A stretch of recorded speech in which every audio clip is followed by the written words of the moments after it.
Good evening. I wish to add my thanks and to everyone for coming out on this stormy night, most especially our candidates, and add my thanks to AIM as well for doing our recording for us this evening. We will have available on our website in the next 24 hours to 36 hours a link to the raw feed from this program, and that will in due time be replaced with an edited version of the evening's event. So I am Lois Kuntz, formerly a member of the executive committee for Civic Federation and still a volunteer. I will be moderating the 3 panels that we have planned for the evening.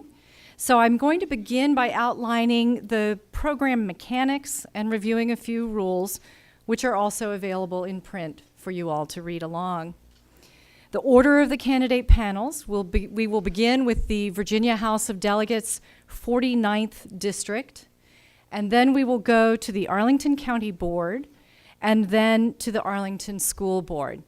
We will have our uncontested candidates for the other state delegate offices in October, who will come and just join us briefly at the beginning of the meeting. When each candidate panel is called, candidates will take their places at the tables to my right. Candidates will have the opportunity to make 2-minute opening statements and 3-minute closing statements from their seats. Speaking order has been determined and will be the same for both opening and closing statements. And after the opening statements, candidates will answer questions from the Civic Federation's delegates or alternates. Candidates may use their notes throughout the panel, and the order for answering questions will rotate. The Arlington County Civic Federation delegates or alternates who wish to pose a question will form a line at the microphone at the front of the auditorium. And in order to maximize the number of individuals who have an opportunity to ask a question, I will first give priority to delegates who have not yet asked one. Delegates may direct their question to one or more candidates, but each candidate will have the opportunity to respond to each question. Delegates have up to 45 seconds to speak, to ask their question. They must not make position statements. We ask that you focus your questions on the issues that these candidates will likely face if elected. Follow-up questions are not allowed. I will repeat what Duke has said, and that is that the forum is a nonpartisan event, takes place on the property of the Virginia Hospital Center, and as such, all the Hospital Center rules apply. Furthermore, the debate will be confined to pertinent issues, and high standards of decorum and civility are expected. So with that, let's not delay any further. May I ask Alfonso Lopez and Adam Roosevelt to please come forward. And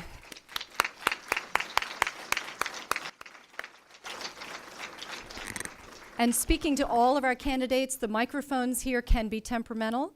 They need to have a green light on to be working, and you need to speak with them close to your mouth. Even if you're able to project, the recording is taken over the microphones, so we ask that you try to work with them. Thank you, Duke. Thank you very much. Okay, we flipped a coin, and Delegate Lopez is going to begin his 2-minute opening statement, followed by Mr. Roosevelt, and then we will take questions. Thank you. Thanks. It's all yours. When do I begin? Right now. Right now. Yeah. Thank you to the Arlington Civic Federation for being here tonight, and thank you for the incredibly vital role you play in our community. I believe in a commonwealth that lifts everyone up and leaves no one behind. And as your delegate, I've been a champion for our values in Richmond. I'm proud of my bipartisan work and the relationships I've developed on both sides of the aisle to find common ground and get things done. Over the last 6 years, I've been the patron, chief co-patron, and co-patron of 57 bills signed into law. I'm proud to have passed legislation addressing everything from small business procurement to tenant protections to easing congestion at polling places to incentivizing renewable energy and protecting immigrants from fraud. And I'm especially proud of my legislation that created the Virginia Affordable Housing Trust Fund, which has already invested over $1.5 million in Arlington. And I will continue to be a strong voice on bills that have yet to pass, from sensible gun violence prevention to safe drinking water to banning child labor on tobacco farms in Virginia. As the House Democratic whip, I've supported the governor in his efforts to pass important bills and defeat bad bills. Bills that would curb a woman's right to choose, cut public education, roll back environmental safeguards, demonize immigrants, and decimate our social safety net. I'm proud to have helped the governor sustain the governor's vetoes of bills that would have made Virginia look worse than North Carolina and harmed our ability to grow the economy. Going forward, we must focus on jobs and the economy, education, and the needs of working families. I pledge to continue fighting for better schools, long-term transportation solutions, environmental safeguards, new jobs and economic developments, and the Arlington values of embracing diversity, tolerance, and compassion that we all hold dear.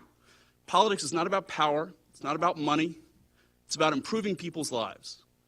As I hope I've shown you over the last 6 years, I will always work hard to make Virginia a place where we lift everyone up and leave no one behind. Thank you for the opportunity to be here tonight. Thank you very much. Mr. Roosevelt, it's your turn. Good evening, local law enforcement, teachers, civic leaders, friends, family, and also members of the community. I would like to begin by saying thank you to the Arlington County Civic Federation for hosting this forum tonight, and I would also like to say thank you to all of you for coming out.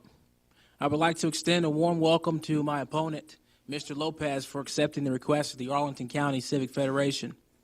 I am a member of this community. I have fought for this country. I believe that the voice of the people should be heard, and we have to open the legislation that has been passed or attempted to pass because the generation that is in front of us must be protected. I will serve you. I will be committed. I have no reason to not be committed. I will always serve you. I believe in this country. I believe in the Virginians here, and I believe that we can advance education. We can advance transportation. We can protect our children's future. We can protect our veterans. And lastly, we can protect you. God bless you. I look forward to your questions. I look forward to working with you, and I look forward to bringing forth policies that will improve the quality of life here in our district. Thank you.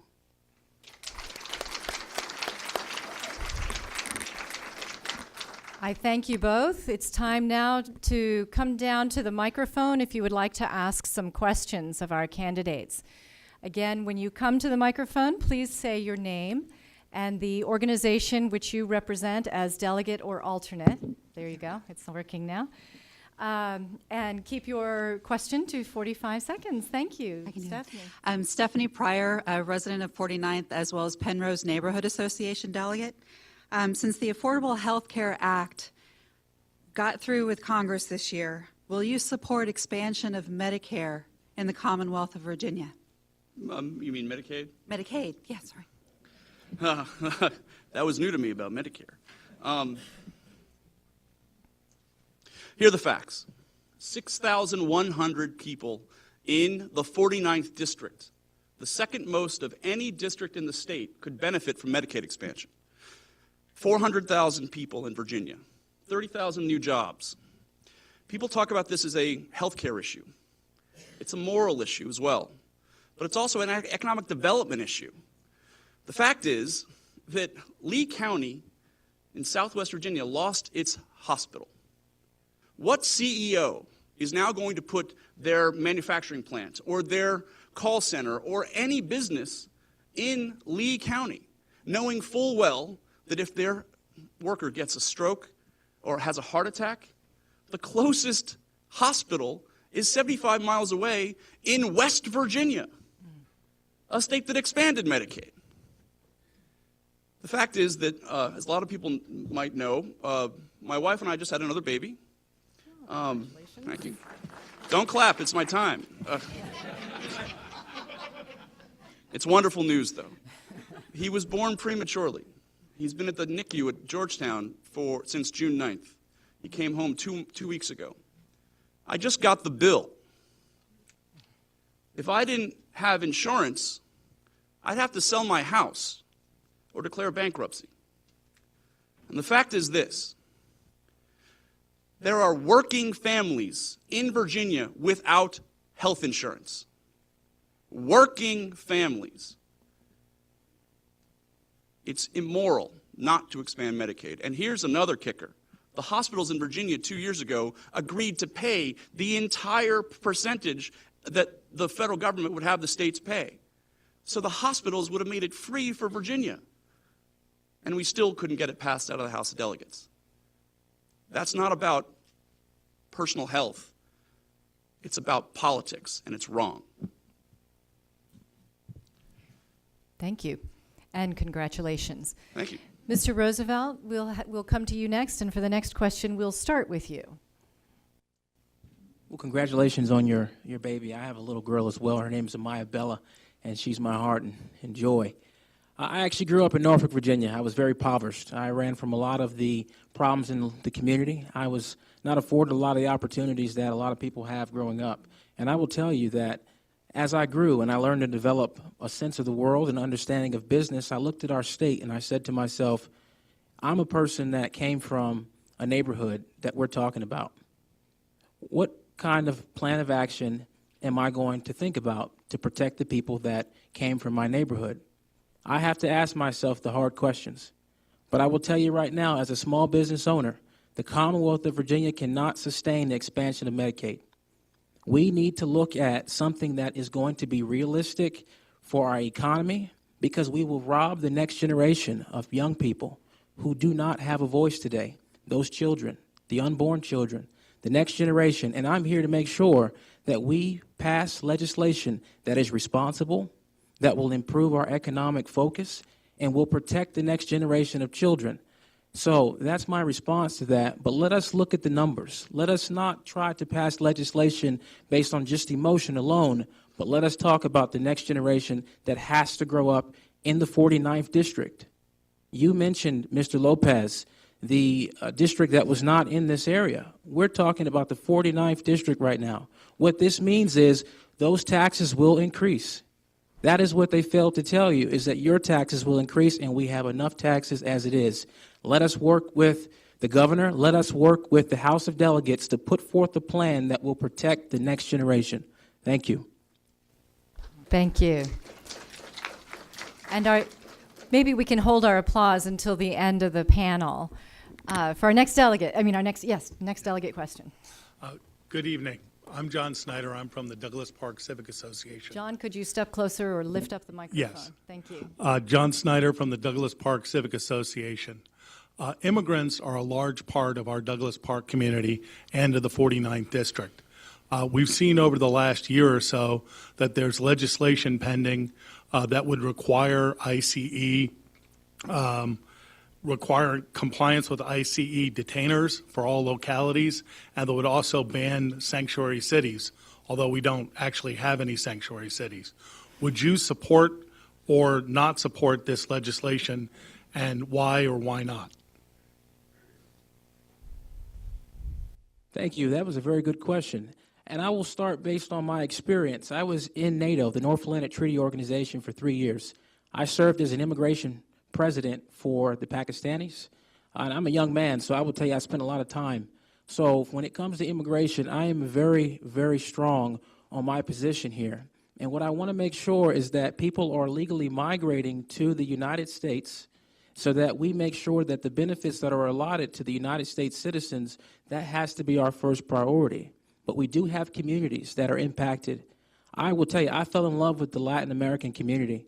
I like bachata, I like to go out there, and I like to enjoy a good time. So I have a duty to also protect them.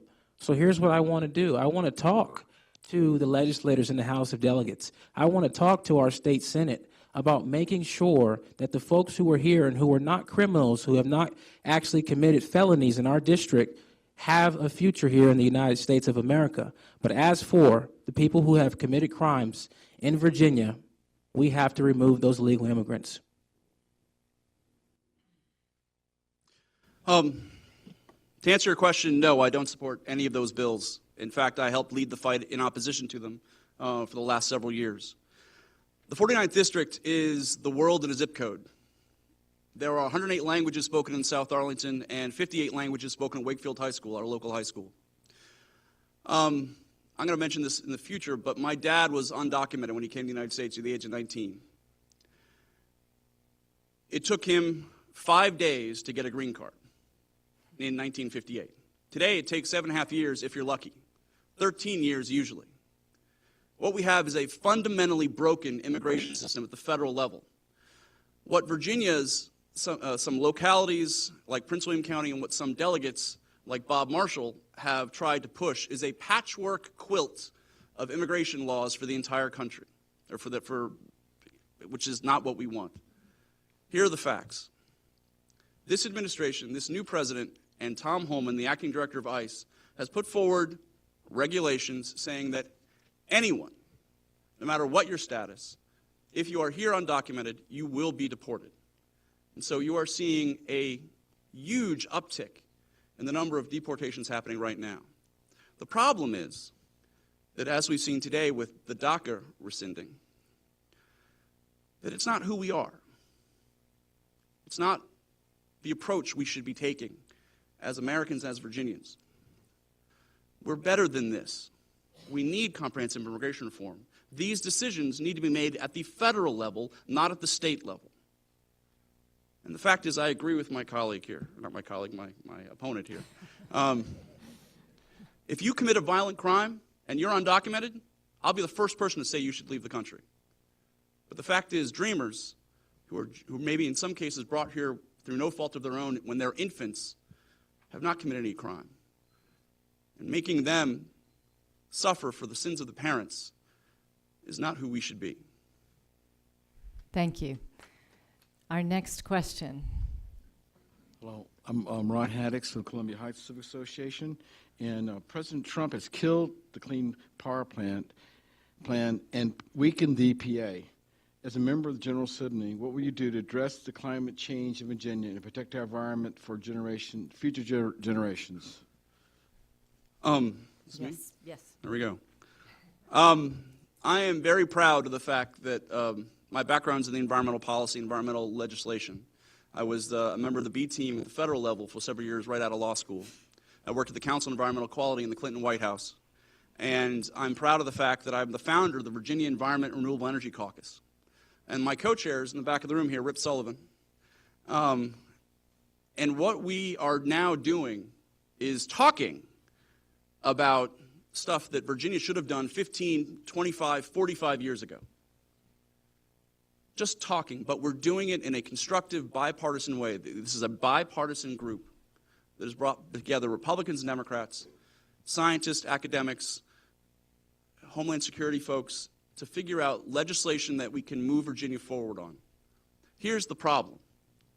I have to get up in the House of Delegates every year and defend the Clean Power Plan. I'll quote NASA. I'll quote the National Academy of Science. I'll quote the Royal Academy of Science. And my colleague on the other side of the aisle will get up and say that climate change is a liberal hoax. It's true. It's happened twice. The fact is, we can't even call it climate change in Virginia. We have to call it recurrent flooding. I'm not joking. I have worked tirelessly to get solar, renewable energy, wind energy done in Virginia to address the environmental issues that are causing the problems with climate in the United States. Here's the thing. Virginia should be the leader in the Mid-Atlantic for renewable energy.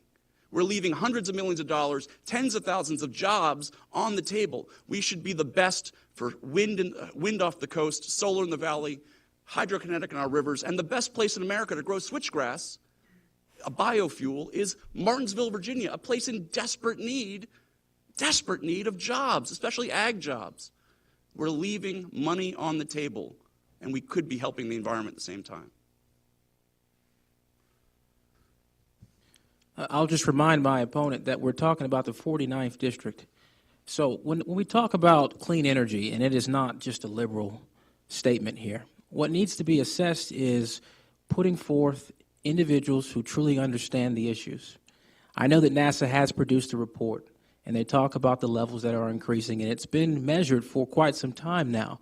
So as a person who believes in STEM, as a person who believes in advancing science, technology, energy, mathematics, and medicine, it's important that our young people have the ability to assess anything that will be negative on our environment. So let us start there with the leadership. Let us start there with education, but let us not be quick to judge and say that this is a political issue.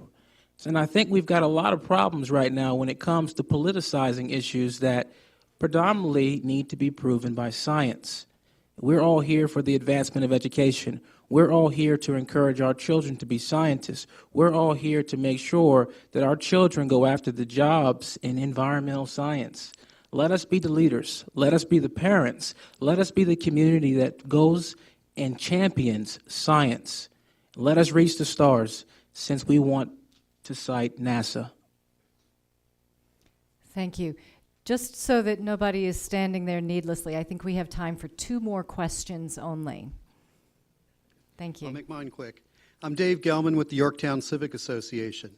Mr. Roosevelt, Delegate Lopez, can you provide some details on where you stand on a woman's right to choose? And we'll start with Mr. Roosevelt this time. Thank you. That's a very good question.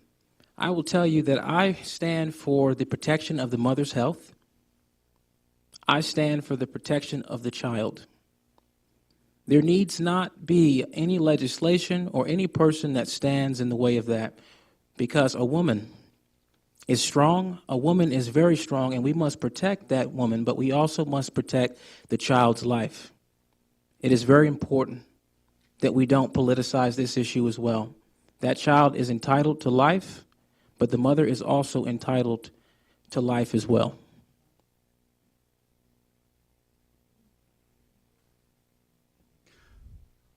A woman's right to choose is non-negotiable. Let me repeat that. A woman's right to choose is non-negotiable. How many times do we have to get up in the floor of the House of Delegates and basically fight folks who would take away a woman's power over their own body? 20-week abortion limits, a transvaginal ultrasound probe. Everybody remember that? Happened my first year in the House of Delegates. Made us the laughingstock of Saturday Night Live and most national news programs, because the candidate, the individual who put the bill forward, didn't understand what their own bill did. A woman's right to choose is non-negotiable. And I support a woman's right to choose. Our next question, please. Hi, I'm Don Gurney of the League of Women Voters. Redistricting is going to be on the menu of things that you both are going to have to address during this next session. So what changes in Virginia's method of drawing electoral district lines, that is the actual redistricting process itself, to comply with the Constitution, what changes would you support? It's me. Yes, it is. There you go. We need a nonpartisan redistricting commission, and we need it 20 years ago. The fact is that we have perfected gerrymandering in the United States. And what's interesting is if you look at every statewide election in the Commonwealth of Virginia, Democrats win 51, 52, 56.1% of the vote. But because we have been able to gerrymander with a laser-like scalpel who is in what district and who votes where, and we have data analytics on what kind of magazines people get, the elected officials can choose their voters and not the other way around. And so the fact is, we need a nonpartisan redistricting commission 2 decades ago.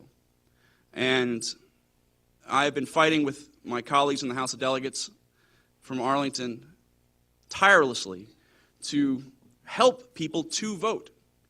Why is it that we have seen consistently from the majority in the House of Delegates legislation to make it harder to vote in Virginia. Voter ID, not accepting no excuse absentee voting, not accepting early voting provisions, not funding every single electoral board in the state to make it harder for us to pass statewide legislation. The fact is, to answer your question about redistricting, it's just the tip of the iceberg. But I'm hopeful with the U.S. Supreme Court case that we're still waiting for the Rocket Dock in Eastern District to rule after the new standard of law was put forward on the racial gerrymandering in Virginia with the 11 House delegate seats, and with several other court cases that are moving forward right now, that we might see some positive change on this, not through the General Assembly, but through the federal court system. My opponent has quite a voice tonight, and he has quite a position to stand in to bring those issues up from 2011 to 2017. We reviewed fiscal year 17's legislation. None of those proposals were in fiscal year 2017. I think as leaders, we are given an opportunity when we are elected. We get 2 years to make and say our piece based on our communities.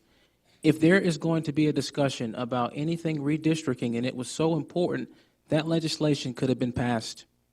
It could have been patroned. It was not. I support actions that will divide districts and allow more voice from both sides of the political aisle. I am currently sitting in the 49th district. So I am here to give you a choice. I am here to give you an option. I am here to give you a voice that you have not seen in a very long time. It is the other side of the aisle. So I will tell you now that when we talk about redistricting, let us now encourage people from all walks of life, all sides of the political party, to come out and go door to door and talk to their community and build a stronger future. That's what we need, and we need to encourage legislation that will encourage more voice in our community, and we need to start now. Okay, thank you very much. I think with that, we will go to closing statements, and perhaps you gentlemen will want to ask questions of the county board candidates. We'll go in the same order again, beginning with Mr. Lopez. Sorry, Takis. Starting now? Yes. Thank you, everyone, for the opportunity to speak here tonight as a part of the forum. My dad was born into poverty as one of 22 children from the same parents in the Andes Mountains of Venezuela. Undocumented, at 19, he came to America with only $260 in his pocket and the dream of a better life. He became a citizen. He worked 2 jobs while taking 1 class a semester at George Mason until he graduated from college 1 month before I graduated from high school. My mom was a high school guidance counselor here in Arlington who helped over 1,000 immigrant kids not only graduate from high school, but from college. My parents were helped by the social safety net to get an education and create a middle-class life for themselves, and they created a life for me that was full of opportunity and promise. They also instilled in me the importance of giving back every day. From Arlington boards and commissions like the Fiscal Affairs Advisory Commission to working in the Clinton, Kane, and Obama administrations, I've dedicated my life to public service. Living that legacy taught by my mom and dad has paid me back 1,000 times over. There is nothing in the world as rewarding as changing people's lives for the better. Meeting a family that has a roof over their head because of my Affordable Housing Trust Fund bill. Making it easier for women and minority-owned small business owners to grow, navigate the procurement system, and thrive. Helping Dreamer students get in-state tuition and a college degree. And ensuring that safety net that was there for my parents is there for future generations as well. Just think if we could expand Medicaid or made sure that just one less child is hurt by a gun. As Senator Paul Wellstone said, we all do better when we all do better. That means we need to create more prosperity and do it in a way where everybody wins. We need to invest in our infrastructure, in our research and development, and in our innovative technologies, and in our workforce, and most of all, in our children. To do that, we need experience and a deep, nuanced understanding of public policy and the legislative process. I'll also continue in my efforts in the community, such as my successful negotiations to keep and expand DMV on 4 Mile Run when plans were made to move the facility out of Arlington. The issues that we will be dealing with over the next 2 years are critical if we're going to keep Virginia moving forward. If given the honor of representing my friends and neighbors, and the community of the 49th District for another 2 years, I will continue to be a champion for the values and priorities that we all cherish. I will continue fighting for the community I love and for Virginia that lifts everyone up and leaves no one behind. I ask for your support and your vote on Election Day. Thank you all for your leadership in the community as members of the CivFed, and thank you for being here this evening.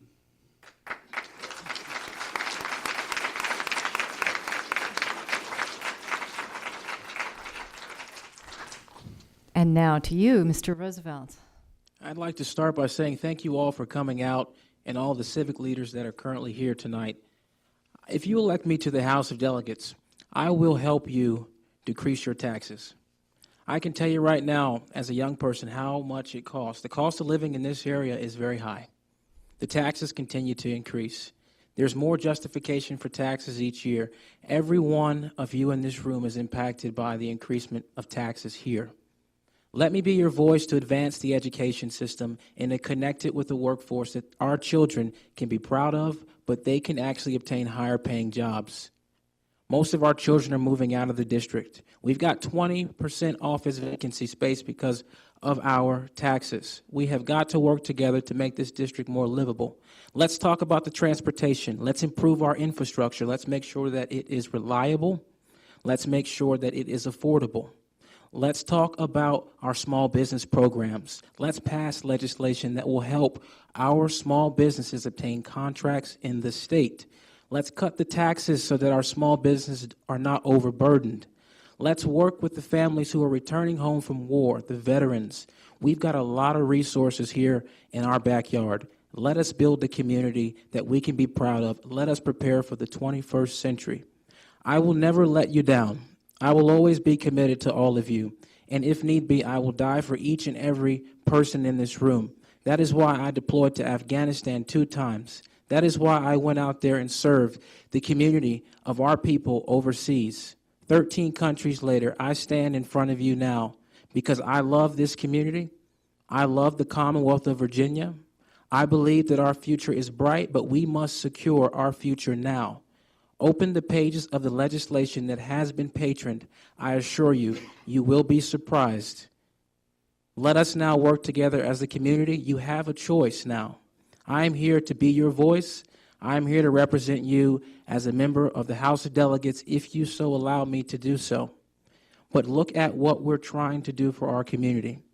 May God bless all of you. May God bless the Commonwealth. And may God bless the United States of America. Thank you all. Wow. My thanks to both Mr. Roosevelt and Mr. Lopez. I never get tired of the passion, and I never stop learning from you all. Thank you very much. Thank you, Lois. Okay. Well, now, may I introduce our second panel tonight and invite the candidates for the Arlington County Board to come to the front of the auditorium. They are Erik Gutshall, Audrey Clement, and Charles McCullough. We will have them speak in that order. You can sit where you like. And follow up with questions.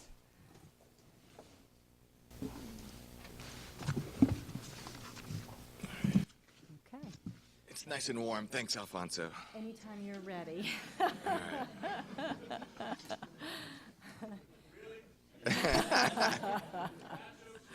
That's not. Oh, my goodness. Eric, whenever you're ready, yeah. All right. We can edit that out, right? All right. All right. Good evening, Arlington Civic Federation. Thank you so much for having us here this evening. I'm very excited to kick off the high season of the campaign trail here in these last few months, heading into November, and I appreciate the opportunity to be here. I am Erik Gutshall. I'm the Democratic nominee for Arlington County Board, and I'm asking for your support because I believe that I have the experience and the values that when you combine those together, that's how we get results to get things done for Arlington. My background, very quickly, my wife and I, we came to Arlington about 22 years ago. We're now raising our 3 daughters in the Lion Park neighborhood. I started a small business. I was Civic Association president. I am actually technically still an alternate delegate here to the Civic Federation. But if you know anything about Lion Park, you know that Larry Mayer was a huge lion of this body. And I'm very proud to have worked with Larry and have followed in his footsteps. I'm currently chair of the Planning Commission. And I have also served on the board of Doorways for Women and Families, a local nonprofit, and really very proud of having this opportunity, having come up from the neighborhood and from the community to now have the opportunity, perhaps with your support, to serve on the county board. What I hope I will bring to the county board is a set of values that I do believe are shared values. They don't have to be Democratic values. They're Arlington values. I think it's Arlington values that we value diversity. I think it's Arlington values that we want a community that is affordable for all levels of, both for economic levels, socio status, cultural, all of those things. I also think it's an Arlington value that we invest in our infrastructure, whether it be transportation or otherwise. And I think it's an Arlington value that we are prosperous as a community. And as a small business owner, I'm very proud to be a part of this community, and I hope to bring that voice to the county board for you. Thank you.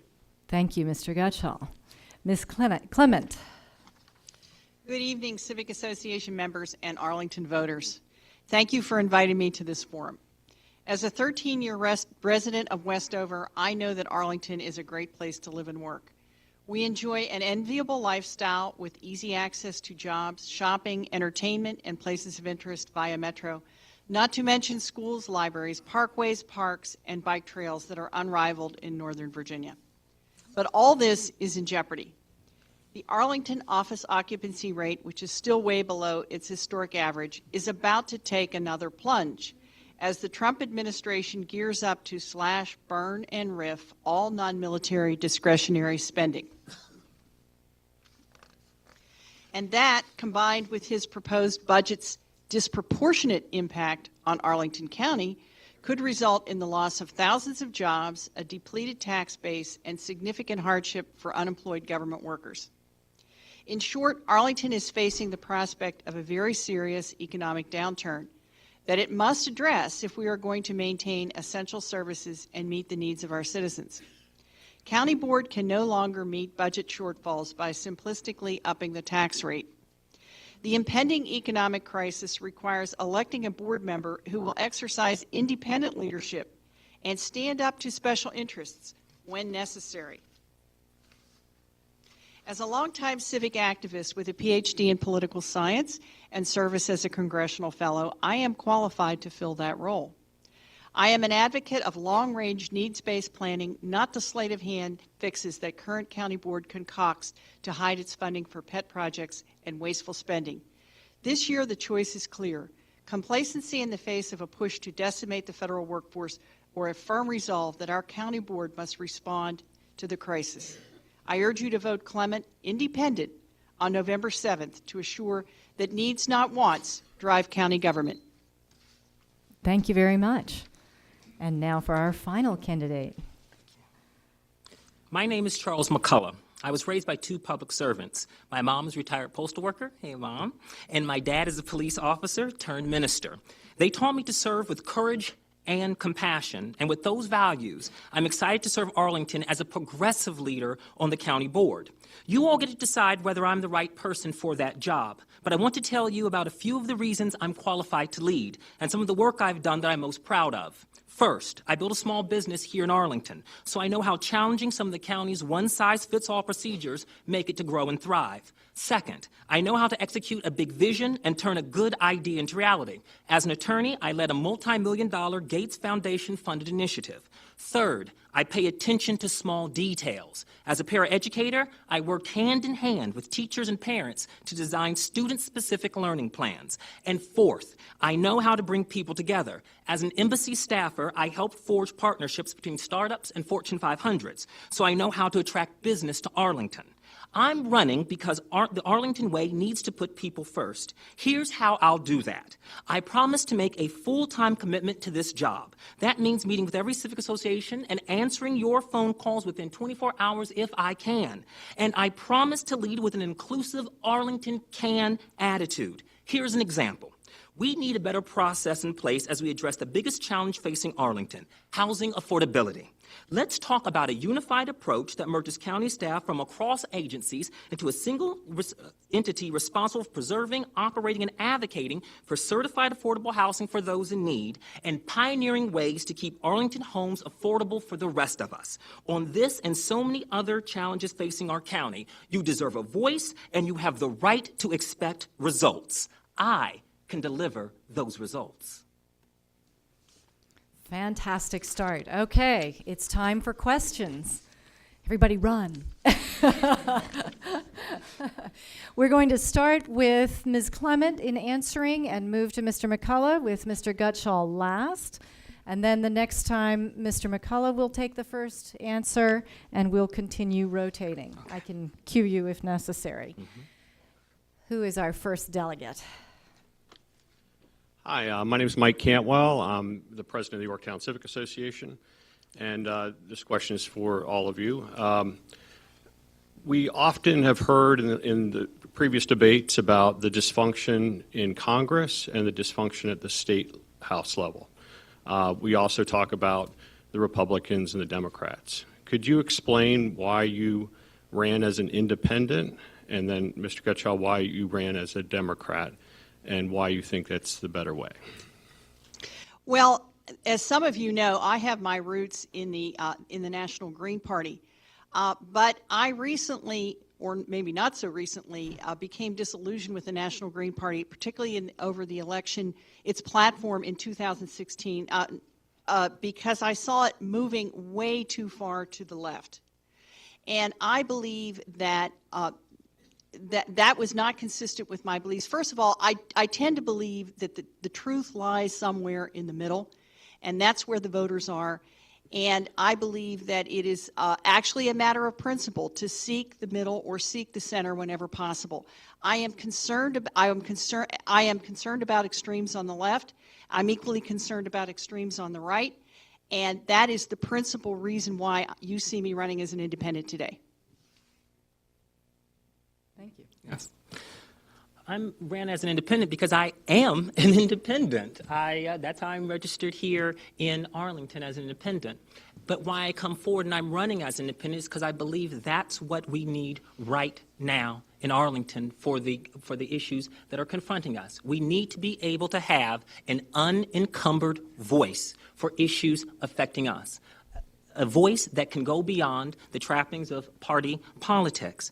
I believe that being a progressive, I believe that being an independent means focusing on broadening prosperity in this time of profound economic disruption.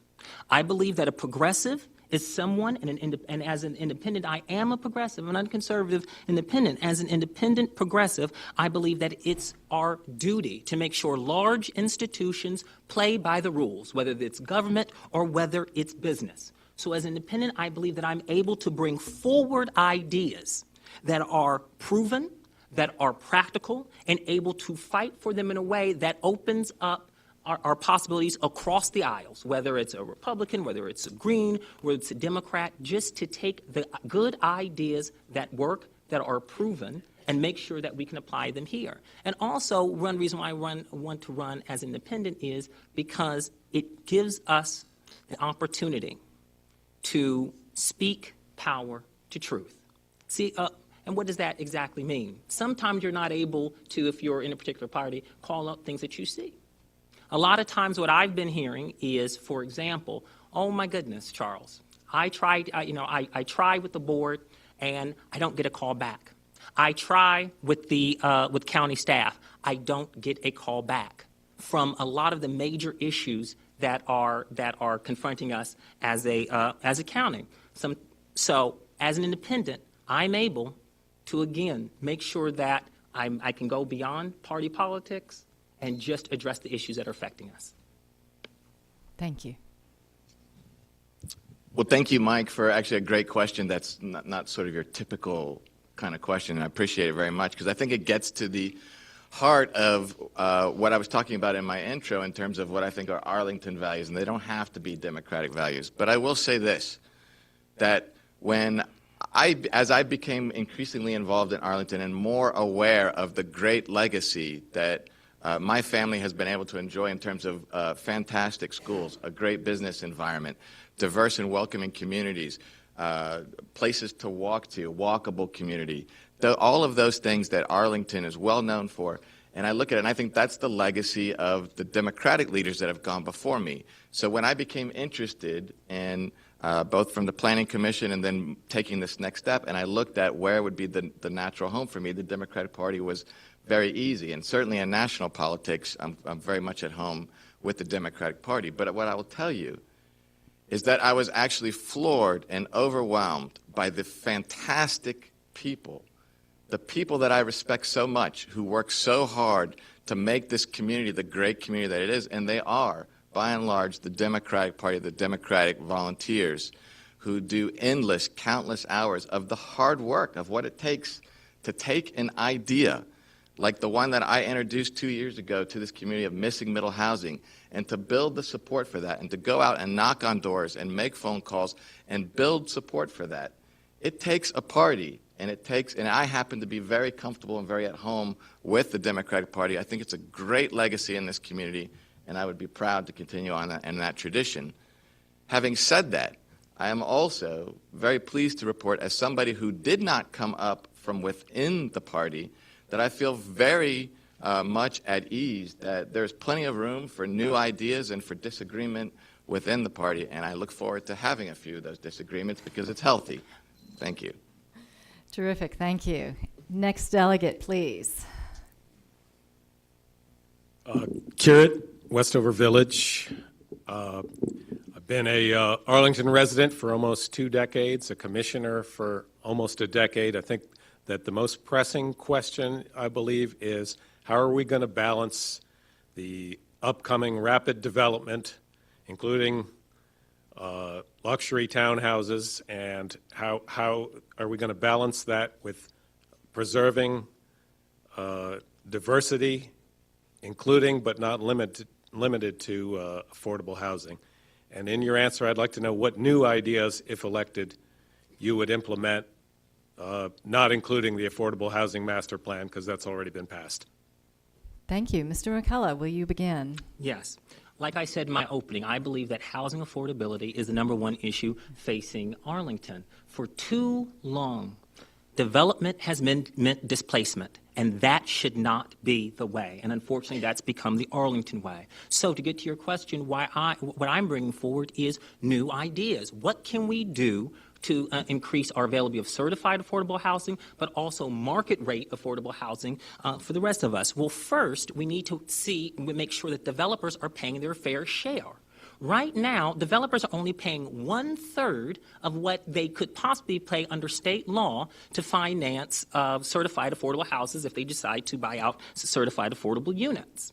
Also, what I'm looking for is what we can do to expand the homeowner rental assistance programs that we have here in the county, especially for our first responders, especially for our teachers and our firefighters. Right now, only about 25% of teachers, about 17% of firefighters, and 10% of police officers can afford to live in this county. So we need to expand those programs. But also we need to look at new ideas that are working in places like Burlington, Vermont, that are working up in Seattle, community land trust, and shared equity housing. These are things that we can do if we have a unified approach to housing, so that we can, and these community land trusts, they hold the land, and the house on top is something that then is sold. So you're not actually paying for the land underneath, because that's held by that nonprofit entity.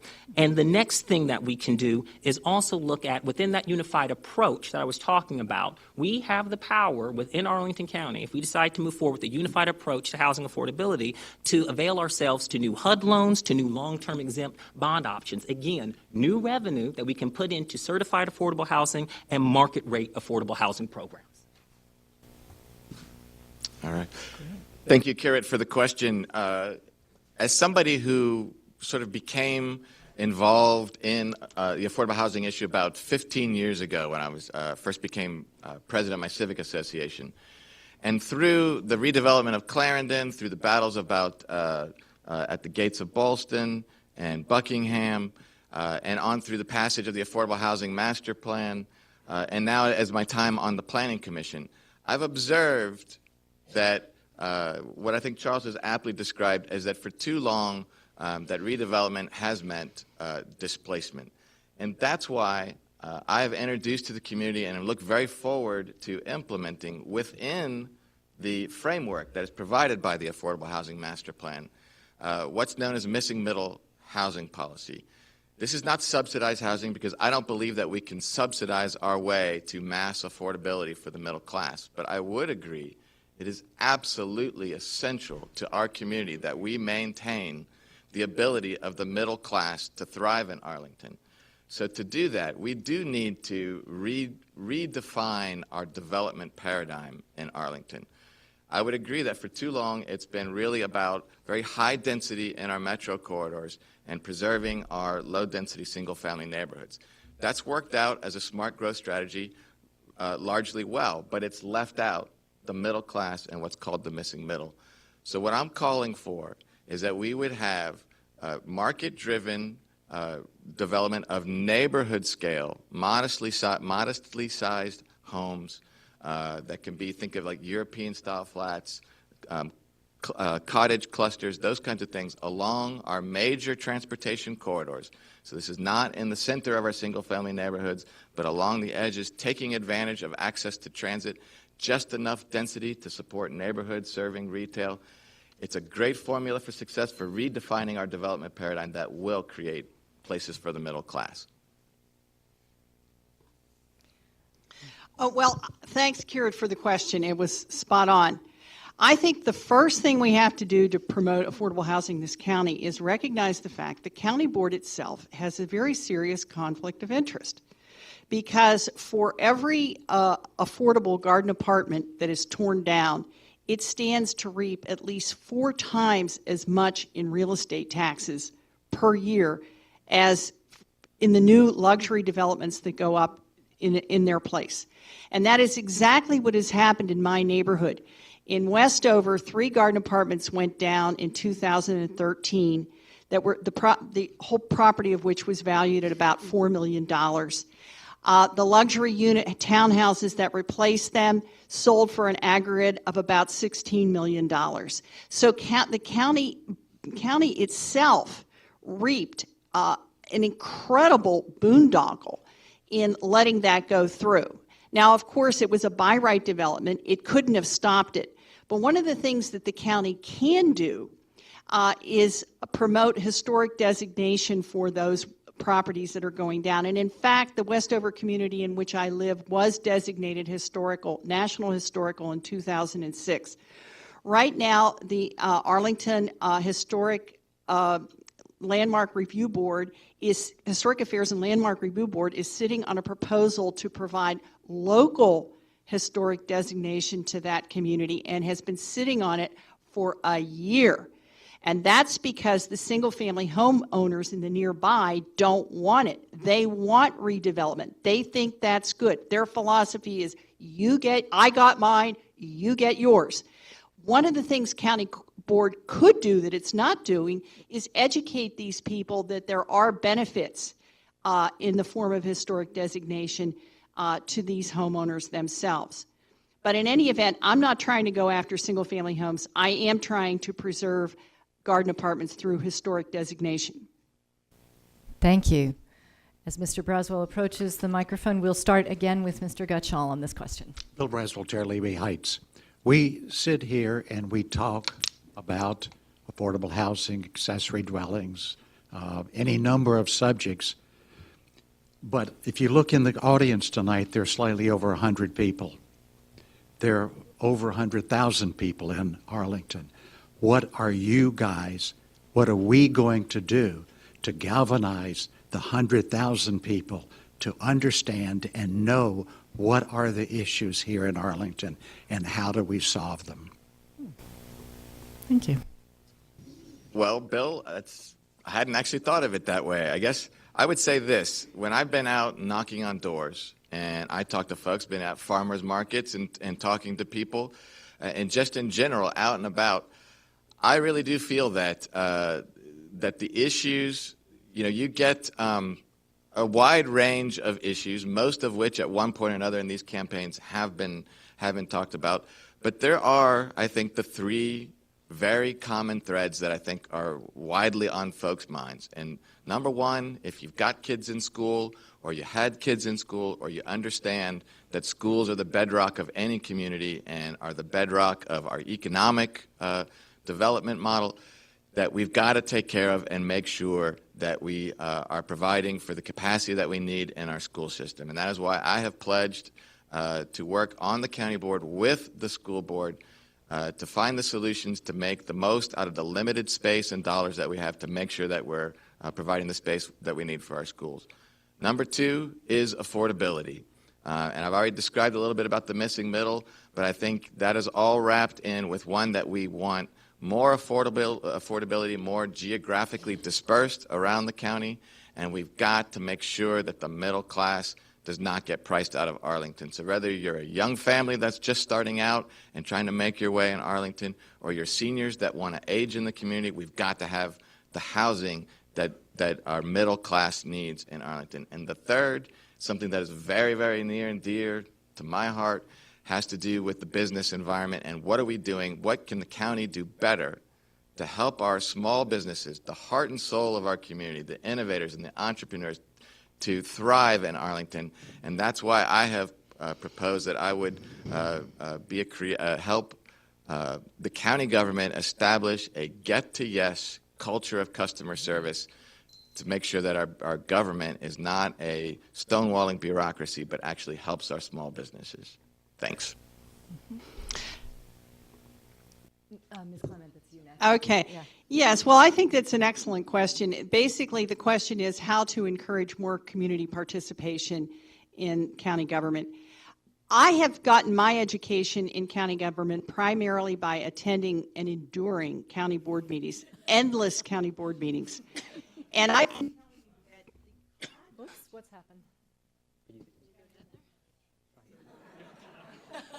The conduct of those county board meetings is the primary deterrent to public participation, because what county board does, whenever there's a controversial issue that tends to bring out the community to speak, it puts that to the last item on the agenda, and then it spends hours deliberating minutia on something called consent agenda items, which are non-controversial and generally involve only a few members of the public.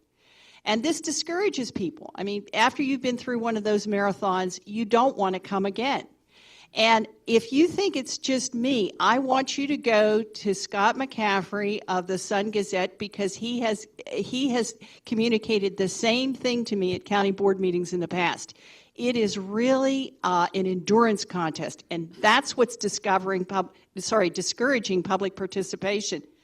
Another thing that discourages public participation is one-party government. Whenever the general perception is that there's one party that rules a particular locality in power, be it Republicans or Democrats, and certainly anyone who isn't one of those isn't going to participate because he's not going to see the point.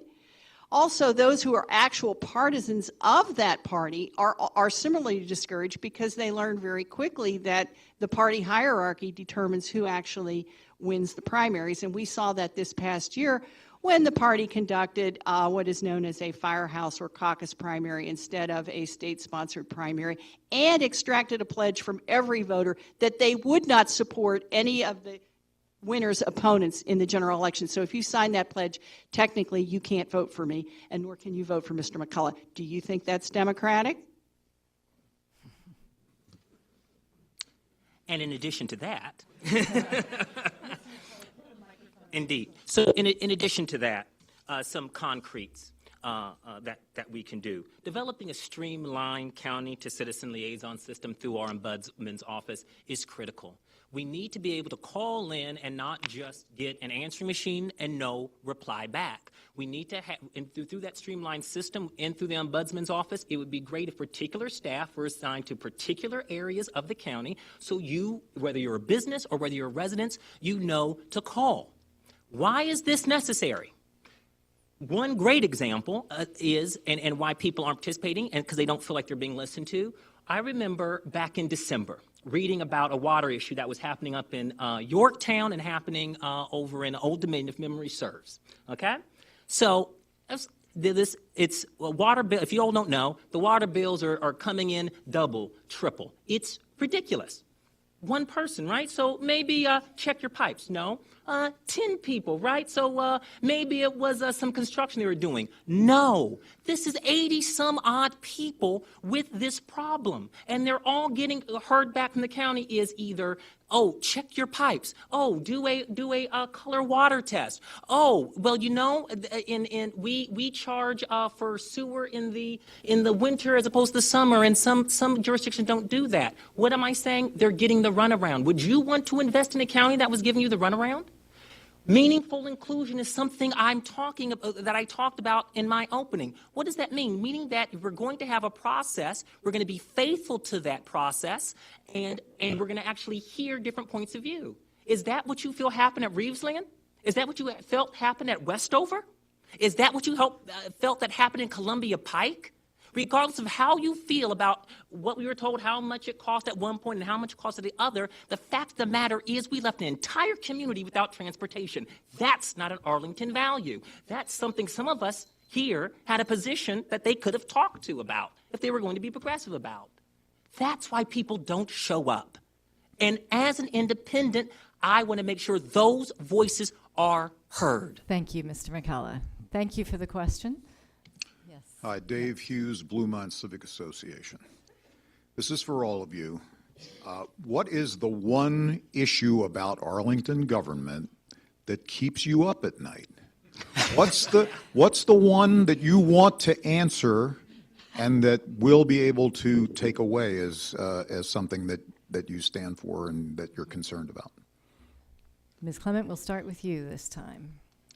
Well, I got to tell you, I'm primarily concerned about losing my own housing because I live in one of those Westover units, and I expect I'll be recycled out of here in a couple years, and that does keep me up at night. What I'm particularly concerned about County Board is I don't believe that it is committed to doing anything about it for the reasons that I stated earlier, namely that the County Board does have a conflict of interest, and that leads to a more essential problem. It is in bed with developers. That's what keeps me up. And in the case of Westover, it's the developers or the redevelopers of that particular neighborhood. When you see the amount of money, the amount of revenue that flows into the county by rolling over and rubber stamping not only these by right development projects, which are actually very modest by comparison with the site plan development projects, you know that there is absolutely no way that a rational person beholden to those developers could act in your own interest. There is no way. It is mathematically impossible for a member of County Board to act in my particular interest once he has committed to satisficing even one or two or three serious developers, because their interests are not the same as yours, their interests are not the same as mine, and there is no way that County Board can continue the charade of representing the fact that it is. It just can't be. It's mathematically impossible. And that's what keeps me up at night. If I'm elected, however, I am going to take a look. First of all, I am not going to banish developers. What I'm going to do is impose or demand a fiscal impact analysis that actually assesses the benefit of every major site plan project to the county. That's what I'm going to insist upon. I don't think that's unfair to developers. I do not oppose development. I want the county to get something in return. Thank you. Okay. Yes. Yeah. You know, all these issues that I talk about on my platform do keep me up at night. And you know why they keep me up at night? Because they are inherently ones that I deal with. This wasn't some polling. This wasn't because, well, Up Ballot said that this is the issues that we talk about this year. When I talk about housing affordability, it's because I have seen in my little 500 square foot unit that I own, you know, it was all of us singles at first. That's all we could afford. Now it's families, because that's all families can afford. When I talk about transportation and the fact we need to demand more from Metro and hold them accountable, it's because I take the Metro. When I talk about aging in place, it's because as a family, we're dealing with a situation where, thank goodness, I wish everyone had a Cheryl McCullough. I do. But everyone doesn't. Everyone doesn't have someone who can take care of someone who's older, you know? So we have to be there as a community for that. So all these issues keep me up at night. Why? Because we're not being creative about them. It's status quo answers to them. Let me talk to you about it in the terms of business, for example, because I'm a small business owner, okay? This corporate welfare thing, for example, trying to attract businesses. We've lulled ourselves in this idea that the only way to get businesses is to give them these corporate bribes of $6 million. No, we do not have to do that. That's $6 million out of transit. That's $6 million out of schools. No, McDonald's has proven when they moved to Chicago for $0, leaving Oak Brook, who gave them gave them a free ride on their property taxes. They proved that you do not have to do payola and corporate welfare to attract. You just need a great place to live, and that's what Arlington is. We have the infrastructure. We also need to focus on small businesses. We keep talking about biotech, nanotech, but what can we do to support the needs of our local businesses now? We reduce those regulations and also make sure that we're incubating startups that address the issues that we have in this county. Thank you. Thank you. All right, Dave, the one issue, what keeps me up is the fact that I'm worried that in Arlington, the gig is up. That for the entire time that I've lived here, and I think for the last 40 years, really since Metro came in, we've been able to pretty much rely on that as fast as we could throw up these office buildings, the federal government and their contractors would come and fill up those office buildings, pay great taxes. We still have, even with our office vacancy rate, we still have a tax base that is the envy of the region, the envy of any jurisdiction anywhere, of a roughly 50-50 tax base that has enabled us to make these great investments in schools and transportation and parks and all the amenities that we have, everything that I love and the fantastic quality of life that my family has been able to enjoy here in Arlington, I think really is in jeopardy. And so it is absolutely true when I've said over and over and over again on the campaign trail that our values shouldn't change, but our solutions have to. I mean it. And when I talk about innovative solutions and I actually put real concrete ideas on the table, and they are, in my definition of innovation, is that you're either doing different things or you're doing things differently. And we absolutely, as a county, we have got to evolve, we have got to adapt. The environment around us is changing, and we've got to make sure that we meet those challenges. The good news is we have so much going for us that we do have a fantastic school system that attracts the employees that employers want. We do have a very walkable communities, and we're making investments in transportation infrastructure all the time. We do have and have taken advantage of the opportunity to have a community energy plan and be forward-thinking, where pretty much every new building we've built in the last 15 years has been LEED certified. We have all of these things that create great opportunities moving forward. So I think that it keeps me up at night, but I also know there are real solutions. Wonderful, thank you. I do think we can accommodate 2 more questions, particularly if everyone can be concise. We will try. This is Erik Gutshall at Columbia Heights Civic Association. So this is a question for all 3 of you. So in political debate, whether it be at this local level or any higher, most bread and butter issues are mostly debated and argued over what level of spending you're going to have towards a given issue. We fight over higher spending, lower spending. There's less political debate that goes on about why things cost so much in the first place or why they're not working. So taking what I would say the 2 largest fiscal pressures for the county now, Metro and a need for more school capacity, What are some reforms that any of you would support to help fix those things, not including simply increasing public expenditures? Thanks. Okay, Mr. McCullough, and do keep that mic close. Yes. Thank you so much for reminding me. Thank you.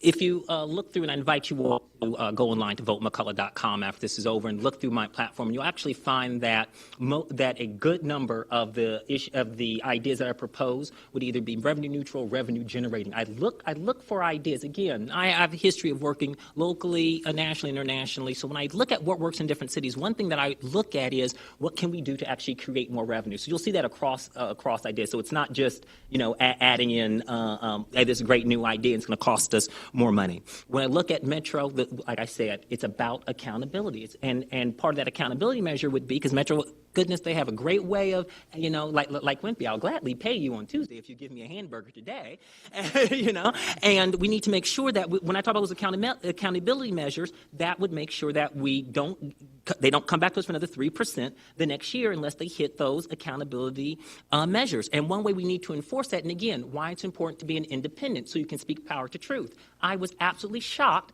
that it was allowed for our voting representative on WMATA's board to be given away so that the state level could have a voting member on WMATA's board. So Christian Dorsey's doing great yeoman's work, but he doesn't actually have a vote. Someone needs to be able to stand up to the next governor out of party, unencumbered by party politics, whatever party that next governor is, and say the stuff like that is wrong. That will help with the Metro issue. And when it comes to schools, I served on a school board, the Montgomery County School Board. I built schools. We need to start learning how to build schools differently here. Look, we're 26 square miles. No more land's coming here, Arlington. Let's start building more vertically. Let's start putting schools inside of those office buildings, and let's understand all the new concepts we can have for school design.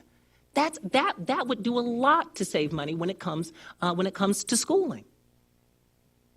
Very good. Well, I think it's a great question, Eric, because it gets to the heart of how do you take the values that I do believe we share in Arlington and then combine that with experience to actually get results. And I think when you talk about both Metro and schools and the needs there, first and foremost on Metro, my experience with the Transportation Commission and from the Planning Commission as well has led me to understand that that first and foremost, Metro is absolutely essential to our economy here. So it's a non-starter. We have to make sure we work with our regional partners. However, I also have the understanding to know that this is not a problem that Arlington can solve by itself.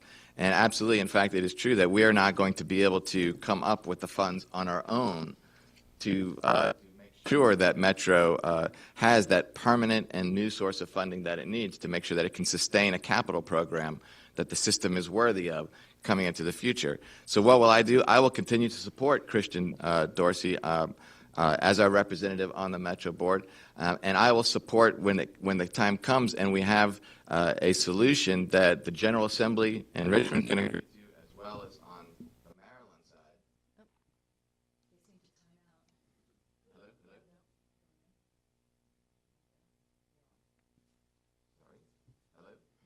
No.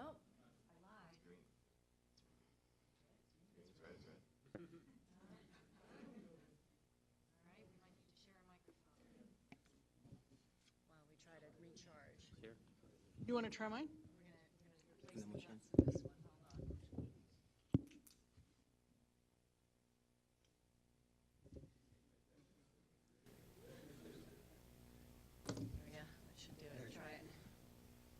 So Metro has got to be a regional solution in which Arlington, what we need to do is to be supportive of those negotiations because they are highly sensitive, but we've got to find that new and permanent funding source.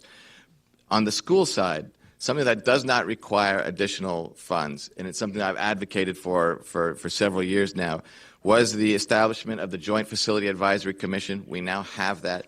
We have got to work together. When I talked about the gig being up, this idea that we could do schools in isolation, that time is no longer here. We have got to make sure that we are squeezing the most out of the land, the limited land and dollars that we have, so we've got to focus on those opportunities for co-locating county facilities, for looking at some empty office buildings that we have, for example, and maybe we could have a school on the ground floor and a senior center above. We need those kind of creative ideas injected into the process. Is this working? Yep, you're good. Okay, well, I agree with all that's been said, but I've got to give you some information here. Last year, a day after the general election, County Board convened to decide what to do with its closeout funds, which were substantial at the time. They were in the millions of dollars, maybe, I don't know, 20 million, 30 million, something like that. All right, Mr. John Weistat, the lone independent on the board, offered several resolutions to reallocate those funds to the next year's budget. Had that occurred, there would have been no budget deficit this year, and there would have been no tax rate increase. Now, not only was Mr. Weistat's resolutions all defeated, but he was generally treated with contempt. In other words, other board members, basically viewed him as, this is a waste of time, Mr. Weistat. You know how we're going to vote on it. Why are you going through the motions? And I knew why he was doing it, because I suppose that next year he's going to make an issue out of it. The bottom line is this. County Board is utterly contemptuous of any measures that can be taken to constrain its own budget. Now, I find this to be most reprehensible, since, in fact, it did lead directly to a tax rate increase this year that was totally unnecessary, even with the demands of the school board and Metro, which were the leading causes of that tax rate increase. Now, regarding the school board itself, it does need to be constrained. The school board comprises something like 30% of the operating budget and 50% of the local taxes paid. County Board refuses to exercise its fiscal jurisdiction over the board. It rubber stamps every budget that the board sends up to it, either operating budget or capital budget, and that has to stop. Those school board budgets have to be scrutinized, and the only entity that has the legal authority to do that is the county board, and if I'm elected, I will lobby for that to happen. Thank you. Okay, that brings us to our closing statements. We will take those in the same order as we had our opening statements, 3 minutes each, ladies and gentlemen, beginning with you, Mr. Gutshall. All right, thank you. Thank you very much, everyone, for this great opportunity. I do think it's actually very exciting to be a part of the democratic, little d on that, democratic process here, by which we choose our elected leaders, because these are very important decisions. I think if we've learned anything in the last 6 months or so, right, it's about how important elections are. And so I very much appreciate this opportunity to earn your vote. And I do hope that I have earned your vote this evening. What we have here is the opportunity right now, I think, to redefine and remake our vision for what Arlington is going to be for the next generation. As I said earlier, we had for a long time gone on one model of how to do things in Arlington. And I firmly believe that our values don't have to change, but as I said, our solutions really do have to.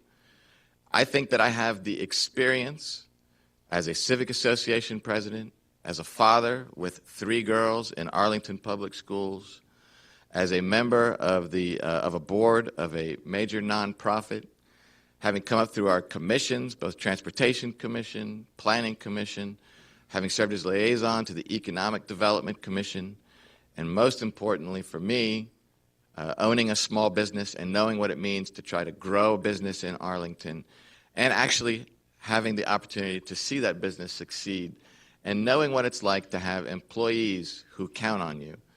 I think that these are all things that have prepared me well to serve you on the county board. However, for all of the discussion up here about what our individual ideas are and where we see, I actually think to make sure that we are successful moving into the future, it really has to do with making sure that we have a better civic dialogue.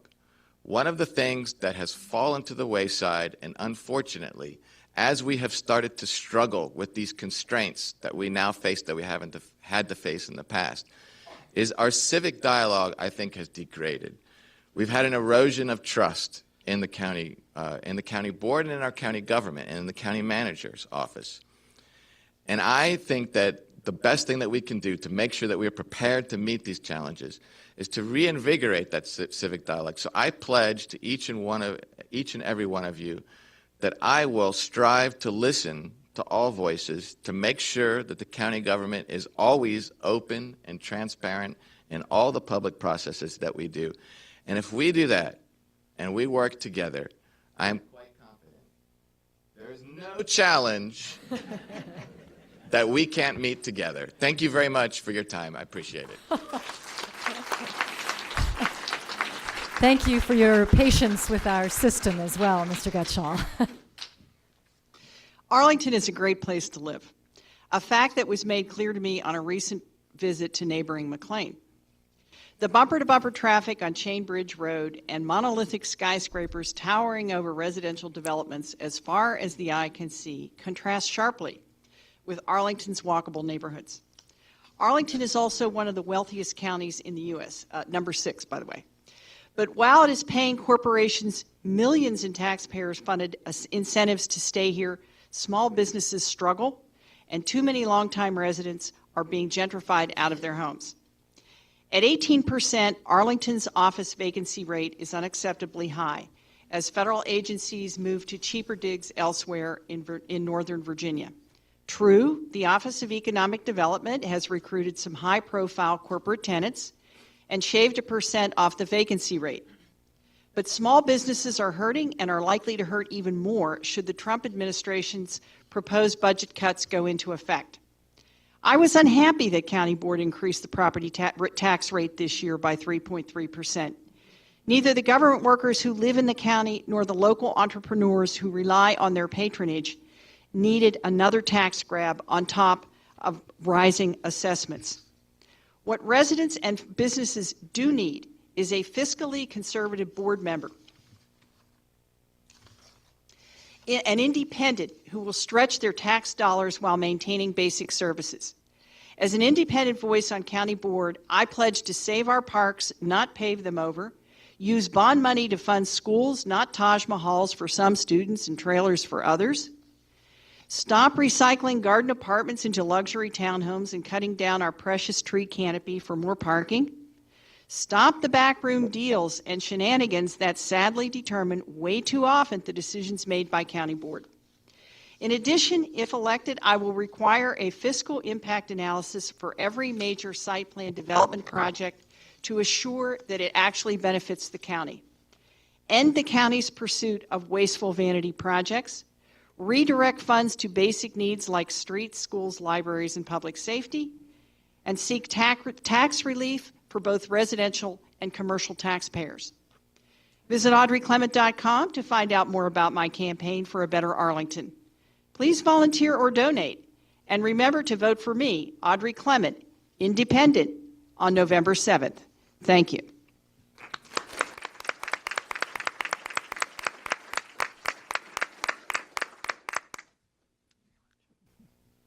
Thank you to the Civic Federation, our moderator, and each of you for coming out tonight. This forum begins a 2-month conversation about the power we have to maintain the unique character of our communities and invigorate our businesses by having a progressive, independent voice on the board, unencumbered by party considerations, able to keep an open mind to ideas from across the political spectrum, and press for more meaningfully inclusive policymaking. Your zip code, your place on the political spectrum, your ability to spend hours in a meeting should not prevent you from being respectfully heard and timely responded to by county staff. You deserve to expect results from the county board on the issues that affect your life. We've discussed some of these issues tonight and what better possibilities my progressive platform and my experience in getting these type of bold things done means for you, your neighbors, and our children. On the issue of transportation, my progressive platform envisions an Arlington where WMATA is held accountable for the funding that we give them. We have premium bus service on Columbia Pike, where Lee Highway is connected to us, and where we prioritize for transportation those intersections for those of us who drive, like Washington and 50 and Army Navy Drive and Hayes, that are ripe with accidents. On the issues of housing affordability, we must do more than say we're going to rely on market-based solutions. Clearly, that has not worked. I will advocate for you to be meaningfully included as we explore bold new solutions, such as a unified approach to advocating, operating, and building certified affordable housing units here in the county that will allow us to be open to new bonds, new bonding capabilities, and new federal HUD loans, and making sure that developers pay their fair share. They're not doing that now. And on the issue of supporting local business, my experience has taught me that we must refocus our efforts on supporting our local businesses instead of giving these $6 million payolas out to these other out-of-state corporations that haven't proven what our local businesses have proven as far as being connected with Arlington. Let's support our local businesses through tools that we have. For example, our dark fiber broadband. We can open that up, and that can open our local businesses to the world. Also, we should look for easier permitting processes. As someone who owns a local business, and remember, I just have a consultancy, I had to prove that I didn't have a sign. And don't let me get you started on tangible income, the tangible income tax. I have to pay for a computer and desk and chair I already owned. Now, that doesn't make much sense now, does it? So, my fellow Arlingtonians, we are on the event horizon of an Arlington where policymaking should be done with a people-first attitude that creates vibrant residential and commercial areas that remain affordable, accessible, safe, and sustainable. By voting Charles McCullough for Arlington County Board, we will boldly walk into that tomorrow together.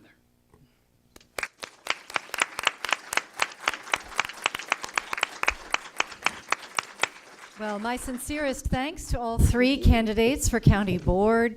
We certainly appreciate your time, and I also want to thank our delegates for the excellent questions that they've given us tonight.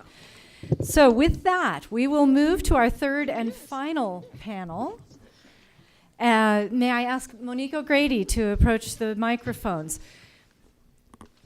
There are three candidates who will be on the ballot in November, and we are fortunate to have one of them join us on the panel this evening. The three candidates are Allison Doe, Monique O'Grady, and Michael Webb. Ms. Doe had a conflict this evening, and Mr. Webb did not submit the paperwork agreeing to our forum rules before the deadline. So, as promised, Ms. O'Grady gets to make an opening statement, take questions, and make a closing statement. So let's not waste any more time and let you jump right in. Thank you, Ms. Kuntz. Thank you very much, Civic Federation members, for allowing me to participate in today's debate. I am Monique O'Grady, and I'm running for the school board here in Arlington.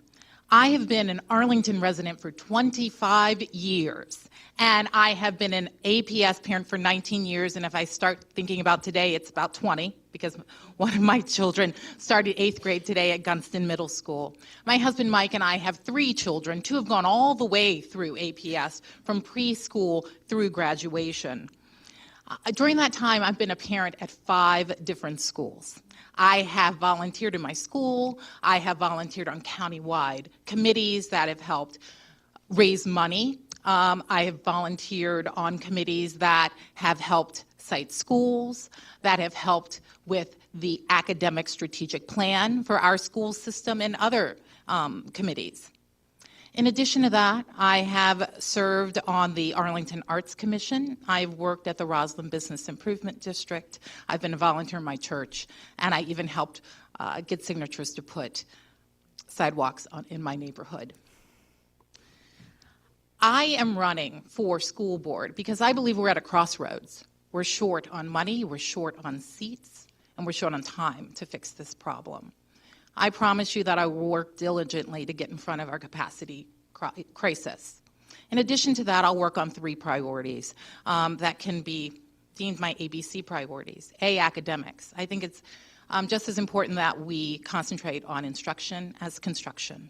be boundaries. As we build new schools, I will focus on making sure that we respect our communities, but we also embrace diversity, because I believe diversity is strength here in Arlington. And in addition to that, our C, communication. I will make sure that I will work with the county board and my school board colleagues to ensure that we're making fiscally responsible decisions together so that we can get in front of our capacity crisis. And I will work with our teachers and our students to understand how our decisions impact them in the schools so we can continue to make good decisions. Thank you for this opportunity. I look forward to your questions. Okay, with that, can I ask delegates with questions to please come forward to the microphone?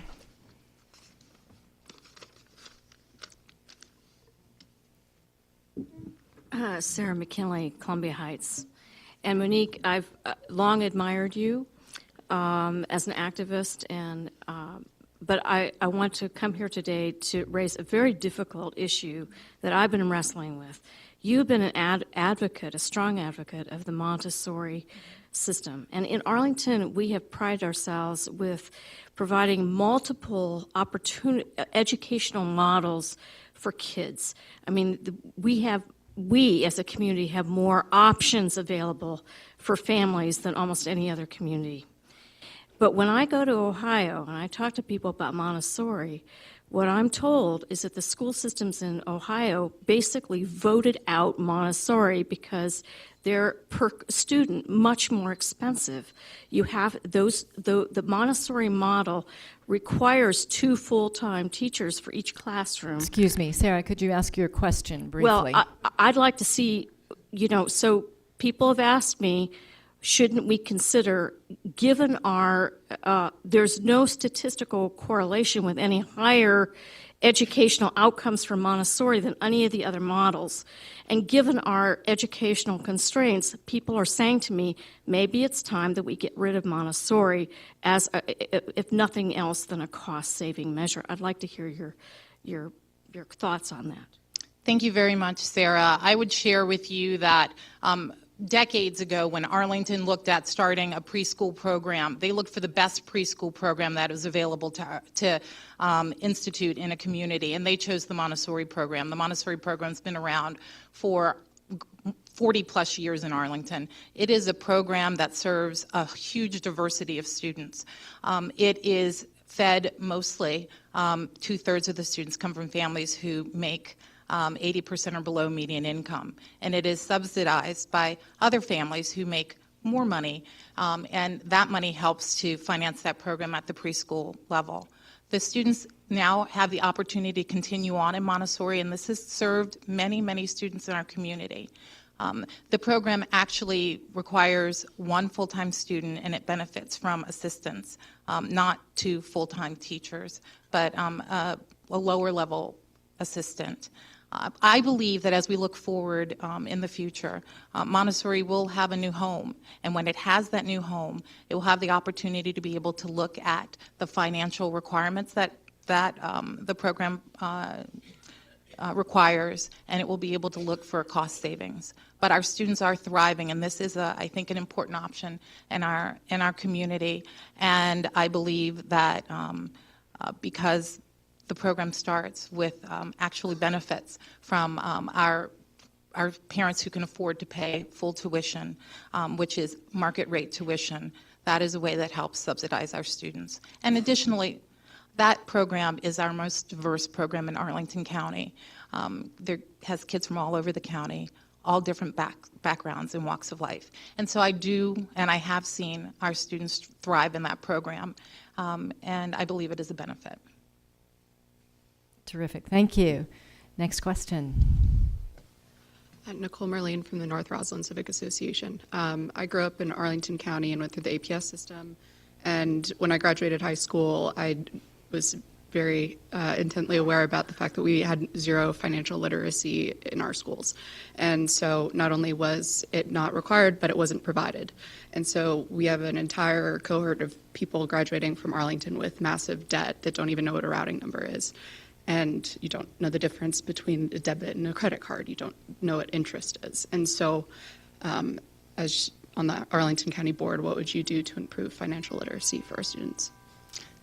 Thank you very much for that question, Nicole. One of the things that Arlington Public Schools is looking at, along with the state, is the profile of a learner. And the Arlington County Board is working on, the Arlington School Board is working on how we can best ensure that our students are ready for the future. And I believe that the new guidance we're getting from the state will help with exactly what Nicole was talking about.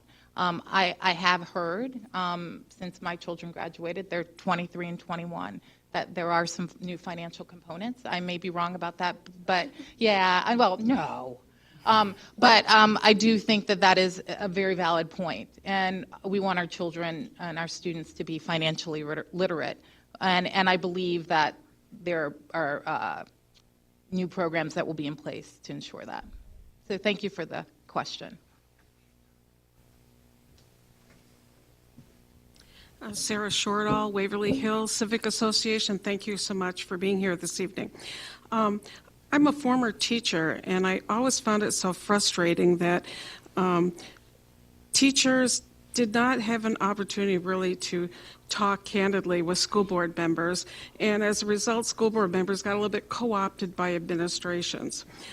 I think really the person who knows the most about the job is the person who performs it, which is a teacher. You stress communication. What new measures would you do to make sure that teachers have an opportunity to talk with you and other school members about what they see in making the job the best it can be, and about the barriers that they see in performing their jobs, especially those barriers that might be imposed by administrations or administrators who are not in the classroom? Mm-hmm. Thank you so much for that question, Sarah. In my years of volunteering, I have found that our teachers are a wealth of information for whether something is working or not working. And I would like to work with my school board colleagues to figure out a way to increase the communications pipeline between our teachers, but also our students, because they are where the rubber hits the road.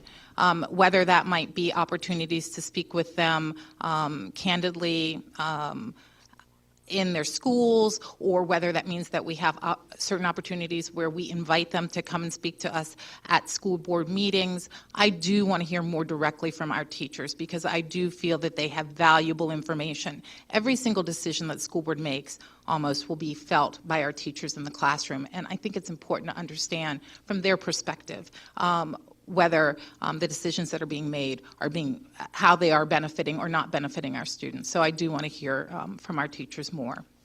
Thank you.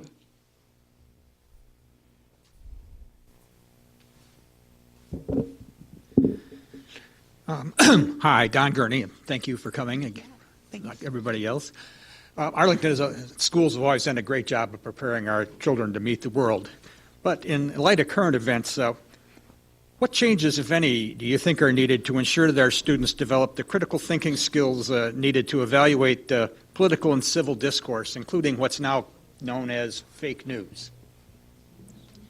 Oh, that's a good question, Don.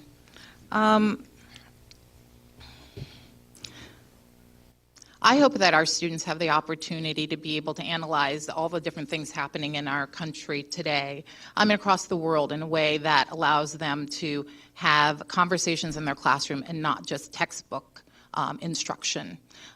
We hear sometimes that people and teachers are required, because of time constraints, to teach to the test. But I think that we're in a new world, and there is lots to learn from what's going on in the news today. Whether it's decisions that impact fellow students, whether it is decisions that may impact their opportunities in the future, or world events that may impact their safety. I hope that our teachers have the opportunity to be able to use current sources like the news to be able to have these conversations, to be able to give our students an opportunity to learn from not just what's in the textbook, but to analyze what's happening in the world. I have had the opportunity to meet with some students at our schools. I met with some students from Washington Lee, and I was so impressed with their knowledge about what's going on in the world and how it impacts them. I hope that in our classrooms they're also having the opportunity to analyze the current news of the day to help them be better prepared to walk into into the world in the future. Thank you. Okay, we're going to squeeze one more question in. I'm getting all the looks from over there. Rick Epstein, Arlington Forest. We spend approximately $19,500 per student. That does include capital costs. Right now, I believe we have 26,000 students in APS. I've seen projections of 30,000 students in 4 to 6 years, some as high as 40,000 students. That's millions of dollars more in costs. How will you address that? Will you ask the board to change the allocation, which could squeeze out some of our current other services? Would you expect the board to raise taxes? Would you increase class size? How will you address what is in effect a crisis? I appreciate the question. Thank you very much. And, you know, one of the things I think that we need to look at when we're talking about the budget is understanding the pressures on the school system. This year alone, we are going to see an increase of 1,000 students in our schools. That's a lot of kids. That's not the average elementary school. That is the size of a middle school. One of the things that the board faced this past budget cycle was that a lot of the shortfall happened to be being able to pay for the increase in the number of students. I think we are going to have to continue to work with the county board to look for ways to find seats for those students in a way that is cost effective. One of the things the school board has asked is that when the school system bring them new projects to be built, that they give them a low, medium, and high cost projection. That's one way to save money in the future. I think we're also going to have to look at some of our expensive allocations. One of those is the one-to-one computer devices, where we're giving students as young as second grade iPads. I'd like to make sure that that is a program that is fully benefiting our students, and see if there's a way to save money there. There are going to be a lot of hard decisions that we're going to have to come up with in the future, and I think it's going to take a lot of conversation. I do believe that strong schools equate to a strong community, and so I believe we're going to have to continue to look at ways to keep our school system strong while balancing budget priorities. Thank you. Okay, thank you very much for the questions. Are you ready for your final closing statement? Yes. Thank you very much. Yes. I would say that since earlier this year, I've had the opportunity to speak to a lot of Arlingtonians. I've knocked on doors. I've met with people at farmers markets. I've made phone calls. I've met with people in their homes, and they've brought their friends in. One of the doors I knocked on, though, was the superintendent's door. I went into his office. I had been there several times before, not because I was in trouble, but because I was advocating for students in Arlington when it was Dr. Murphy's office and when it was Dr. Smith's office. One of the things that the superintendent shared with me is he has a 3 to 5 year action plan, and it's a very comprehensive document. It was blown up on his wall. And I looked on his wall, and I looked at all of the different things that are in our future. And when I looked up there, I saw lots of things I had worked on as a parent. I worked on the bond campaign to help build our next high school seats. I worked on trying to ensure that we have elementary seats in Arlington for our students. I worked on the strategic plan that we currently operate under. And I have to say, I was so proud and excited to know that as we're moving forward, we're getting some of these things done. With almost 20 years of experience in the school system, I hope that you'll find that having someone who has that sort of experience on the school board is of value as we're facing new challenges, especially with the influx of students that we're expecting. I am really ready for that challenge, and I hope that I'm able to earn your support. You can learn more about my priorities and my concerns at my website, MoniqueO'Grady.org.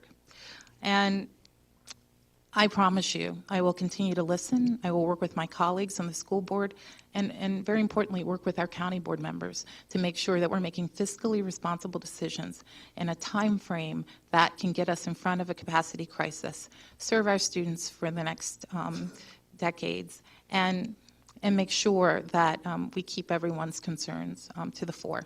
I want to thank you for that. I am Monique O'Grady. I'm running for school board. I hope I can earn your support and, most importantly, your vote. Thank you. Thank you.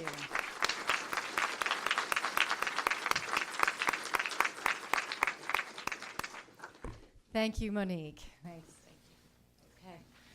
With that, that brings to a close our candidate forum. We do have more business ahead of us in the meeting, and I did want to acknowledge that Mr. Webb is here tonight, though he was not impaneled, and I'm sure you may have had an opportunity to talk to him in the lobby, and he would be happy to talk to you if you want to seek him out again.